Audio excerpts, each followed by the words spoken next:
Building for scale. Let's start by who am I? Why am I here? So Teemu, nice to meet you. I'm co-founder, chief product officer at Metaplay. And actually my whole career has been in free-to-play games before this. It's about 15th year in the industry, I think, at this point. Some of the games that I've worked on that I'm allowed to talk about. Most as a game lead, designer, producer.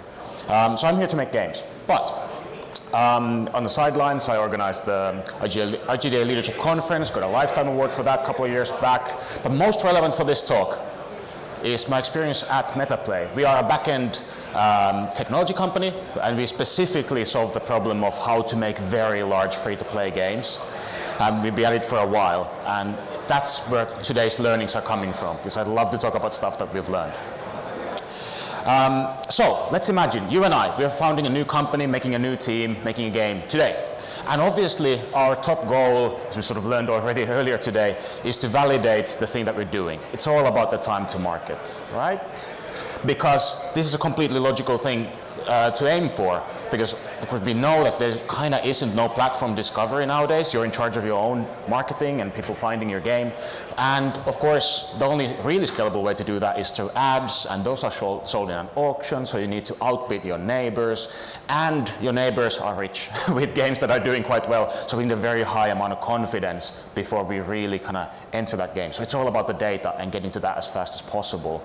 But we're smart cookies, of course. We know how this is done. So the playbook nowadays, or past 10 years really, is to make a team that's really good at getting to data and kind of focusing on what matters. That means your core gameplay. It means getting it out there, putting some analytics in, running that feedback loop, and ideally cutting all the corners while at it, right? Because that's how you reserve enough time to iterate. And that's how sort of most companies got funded, based off of like pitching this successfully. And it's a great plan, right? Like what you get with it is a small and focused team that has this amazingly high productivity because they're laser focused on getting to that global launch as fast as possible. That's what you're here for. And herein also lies the problem, because if you're singularly focused on something, what tends to happen, especially if your game is successful, if it's a hit game that people love, is that your productivity absolutely tanks the moment you hit global launch, right? At least I've lived through this experience of the bigger your game is organically when it hits the market, suddenly you go from developing new features in weeks into months. Maybe even half a year before anything gets done. You're kind of just firefighting all the time, spending your time in meetings. Like, what happened? And you're not at the hit game yet. You had a game that's promised that you want to develop further because you were here to do the MVP really quickly. It's a bad place to be in. What happened? And there's roughly 4 pillars to scaling successfully to avoid this pit of unproductive doom. It's that obviously your number of players is going up dramatically. That's causing you all kinds of havoc. The complexity of game needs to go up because it's an MVP. Now we need to scale up. Because of both of these, your team size is ballooning, and that's obviously a whole separate domain of problems. And finally, you're now a live business dealing with money-paying customers, so you have a lot of things that you need to take care of because of those. Now, all of these topics, or these pillars, absolutely deserve their own full-on dedicated talk, but I'm just going to touch on the first 2 from a technical angle, because that's where my experience is. That, for example, because of the choices we made earlier, it's completely reasonable to do something quick and dirty, because that's kind of what we're here for, cut the corners, and end up with a system that works perfectly well and is elegant and small and probably even free during development. And when reality hits with 100 million players, no joke, then anything that can go wrong will go wrong. And in a, say, very concrete example, if you are building what's called a stateless system or a serverless design, then that puts a huge load onto your persistence layer, that's the database, and the connections between that and the game logic. And there's 2 things that happen there. First one is that you get an amazing bill with a lot of zeros from your favorite cloud provider, because that's how they price their database ingress. Probably not an accident. And B, you realize that databases are the most difficult thing to scale once it's already live. And it's actually quite a difficult problem to solve that requires your top people to think about it for quite a while. And thus, your tech people are more like managing and maintaining a problem rather than expanding the game to fulfill its potential in this moment in time. And speaking of expanding the game and working on those features, it's the complexity thing, right? Where in the beginning, we want to cut those corners, so we have a fairly small amount of things that we need to implement, the game being one of them, which is a big deal, but outside of that, right? But then when you want to capitalize on that game and win on that auction house bidding, then that means that your requirements, like the things that you need to scale from just from a systems point of view, sort of explodes. Obviously, you need things like cheat-proof game logic, otherwise your in-app purchase economy doesn't make any sense. You probably need live ops because that's kind of how you keep the game fresh. You need over-the-air updates, otherwise your iteration is too slow, so on and so forth. Localization, customer support, what have you. No news here, but now you're scrambling to put this in while you're making the game. And that's not even like talking about what happens when you move on to the top crossing section, which has its own set of kind of systems that you need when you're talking about the biggest games on the planet. And like really, if we think about what do we build, like we can solve this out. Like what does it look like when we factor for all of these? Well, we've got those players coming in. There's a lot of them, so let's put a load balancer in. Then we need to run our logic somewhere, which is different from multiplayer logic. So let's sort of have a system for both. Over-the-air updates means we need to have a way to deliver content to players, and of course we need to integrate with the payment services and push notifications, and of course we need a scalable database layer. So that means a sharded database. All of this kind of sounds like a game server cluster, and the moment I mentioned the word cluster, that means we need some kind of tools to manage and update that cluster. Technical people don't do that manually, they need automation tools to manage the cluster. And of course, now that you have one, maybe you need to know how it's doing, that's called monitoring. And of course, you need to know how your game inside the cluster is doing, that's called distributed logging. And then you need to know how your game experience is doing, that's called game analytics. And did somebody mention live ops and customer support? Let's think about those. And now we're getting to like nothing new here. It's sort of an outline of what a scalable distributed system might look like. Of course, it's kind of scratching the surface. It does get complicated when we talk about like regulation and how do you actually make something secure and private and all that. Not the point. The point is that the outline looks very different to what we may have built. And we're in this situation of like disaster response to begin with. So it's very, very difficult to move from a system that worked amazingly well in the beginning into something that looks completely different while the engine is on fire, if you will. Like we really just want to avoid that situation. So the good news is there's a lot you can do. Here's a few things, and it starts with just admitting that hope really isn't a plan when it comes to scaling games. My favorite quotes. So what I'm saying is that if we go for that time to market mentality, and once we get a hit game, we'll figure it out. We'll get funding and we'll figure it out. You won't. Nobody ever just figures it out. It really isn't how this stuff works. Doing a couple of days of due diligence now is easily 100 times better than spending months in refactoring later. So let me give you a couple of concrete proposals that we can learn from the field, and they're easy. The first one is just, let's think about it now and implement it later. So let's think about the big picture of what is the game that we want to build, design for scale, but not actually do it yet. Because by having that big picture, we then know what are the smaller bits and bobs that we can do right now to ship quickly. So it's very much possible to do that. Progressive complexity and all those things. And specifically, this is most true in your game data pipelines or over-the-air update pipelines, where essentially the way you deliver your over-the-air updates to your game is your workflow. It's a fundamental workflow of how you improve your game. And turns out it's something that kind of develops with your game. So get that in early and start getting an experience, build the in-house studio experience of what it will feel like to deliver something when it's already being experienced by all time zones in parallel, all that. I have an example of that a little bit later. And finally, as you're doing any of these decisions of like how to go to market and what technologies to use, whether it's plugins or databases, what have you, please spend a moment of time thinking about, can you replace it later? Like how would you upgrade into something else later? Because if you end up with the room kind of feeling small and the walls closing in, like unable to scale, if you're able to go and sort of in a modular way exchange bits and bobs of your system, then that means that you have an escape hatch, that you're not bound by your earlier solutions. Such an important thing. Now all of this is a little bit hand-wavy, So let me dive into a very concrete example of the game configs, because that's something that I personally work with a lot and quite passionate about. So the typical sort of naive solution that people start with is just, let's not have configs. Let's just code the thing, change the code, make a build, try the game. It's the fastest possible workflow. Programmers love it. But of course, nobody does it like that at scale, because like, it just sucks in all the dimensions except the one bit that programmers love it. So obviously, to have, for example, over-the-air update workflows, you usually end up doing something like, hey, let's chuck the game design into a file, put that on a server, and download it on App Start. Ta-da, we've got over-the-air updates. And it works. This is true. You can ship a game like it, and it's fantastic for that like early iteration workflow. But it still kind of fails at scale immediately because the file formats are very slow to parse. They crash on older devices.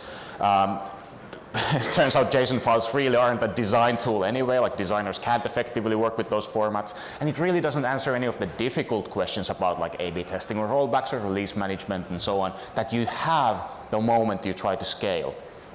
And most importantly, there's no migration path. You have to redo the whole system if you can end up in this situation, assuming that you've got the time and energy for it. So, okay then, right, let's apply the principle here. Let's think about it a little bit further. What could the system look like?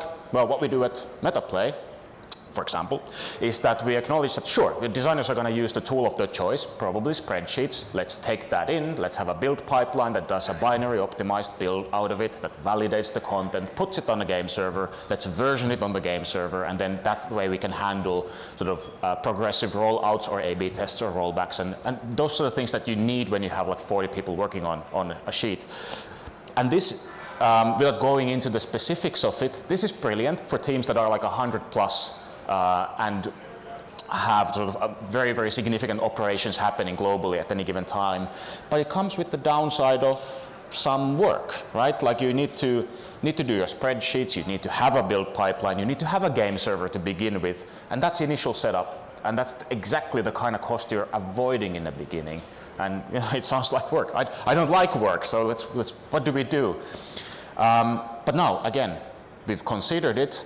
How do we do something else so that we can adopt something like this later? Well, for example, as a programmer, you could implement a placeholder for game config downloading, but then essentially bundle in a default game config that's hard-coded values. So now, from a programmer point of view, you're back into the edit code, test immediately, but you have this very, very nice area that the moment you as a team decide to move on to a more complicated config system, it's just a natural extension of what you already built instead of a fundamental rethinking of what you did. The initial setup time was the same. So this is sort of what I would heavily kind of lean new teams to adopt in this particular field. And the bigger point here is not cool tech, although that's what I love talking about. It's that when you're building for scale, when you're designing for scale, or when as leaders we are sort of setting goals for our teams, it's really important that the goal is to make something that will be able to scale rather than just something that exists enough to validate the first step. Making long-term decisions is not any slower than making like future-proof decisions, given that you kind of know where you're aiming for. And in a much bigger sense, yes, there is this fundamental tension between do you move fast or do you build a long-term thing? And at least from a technical staff point of view, that's like 90% of my meetings arguing over this point. But I'm also saying that there absolutely is a possibility to thread the needle, that if you know what you're doing, you can build it fast and you're going to have a good time afterwards. Now, there's a lot more to it. This is what we do at Metaplay. And if you're interested, good news, because we just today are releasing a new version of our technology, fully managed version. It happens to be the top story of Pocket Gamer Biz at the moment. If you're interested, visit our website, come talk to me, I'll show you a demo. And we have a mixer later tonight. So if, in case you don't have an invite, well, I guess you just have to talk to me about it and I'll make a phone call. But more to the point, Yes, this is our business, but I love sharing learning. So if this is something that you're thinking about, come talk to me and I'll just I'll spill all the beans of what we've learned over the past 30-something person years of building our piece of technology. And of course, we are here in the show, so do come talk to me afterwards. Happily enough, we have time for questions. I hope this was more provocative and then we can have a discussion afterwards. Thanks.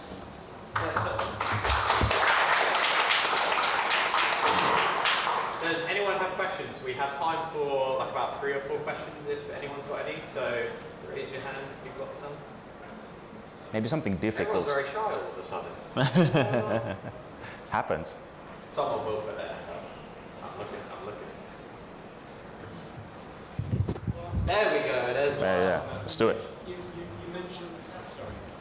Hi, you mentioned that JSON isn't particularly robust enough or fast enough or whatever it is, doesn't work with old devices. You didn't mention what the alternative was. Right, yeah. Well, okay. So, and for the non-technical people, JSON is basically a structured text file, essentially. So it's like you put your game configs into a massive text file and move those around. It's a very popular data format in web.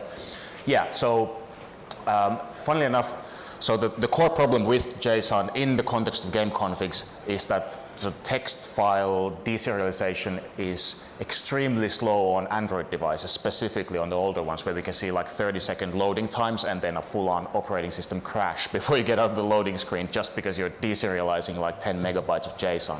So the best thing that we've come up with after like testing this fairly extensively was to essentially pre-compress the thing into a binary archive where the data format itself aligns with the kind of deserialization architecture of the mobile devices. So binary formats that save as much work as possible at the time of loading when your user or players really just want to get out of it as quickly as possible. And then you can split it into smaller archives so there's less loading times as possible.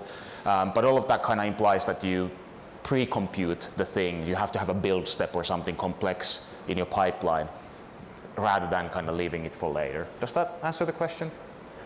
Yeah, a good one. So. Cool, does anyone else have any questions? We've still got a little bit more time. One at a time. Also, from the non-technical perspective, like you were talking about building spreadsheets that can then be implemented directly into the game. Like, could you explain how that works a bit more? Yeah, absolutely. So there's no one way for that, like game studios to do that. So the most popular thing that I've seen is that you model your game's economy in a spreadsheet. Most people use Google Sheets for convenience, and then you map those into your, say, C# game classes directly, so that you have a C# implementation of like what your economy looks like, and then you're essentially importing data, like transposing data from Google Sheets by first probably fetching it through API into JSON and mapping that into your C# classes. But the thing there is that then you usually want to validate that because spreadsheets are easy to write typos into, people make mistakes. So then what you really want to do is immediately start cross-referencing all of your spreadsheets. So, hey, I have an event that gives out a prize, that's like a new car. Turns out that we forgot to implement the car in the neighboring tab, like we're 2 people working on 2 different sheets at the same time. Or hey, we're rolling out the event before the car was rolled out, like this will logically crash the client.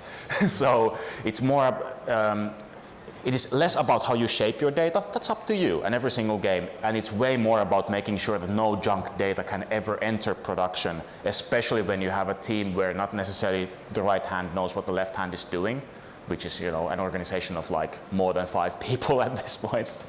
But let's follow up later. That's a complex question. I could talk about it for an hour.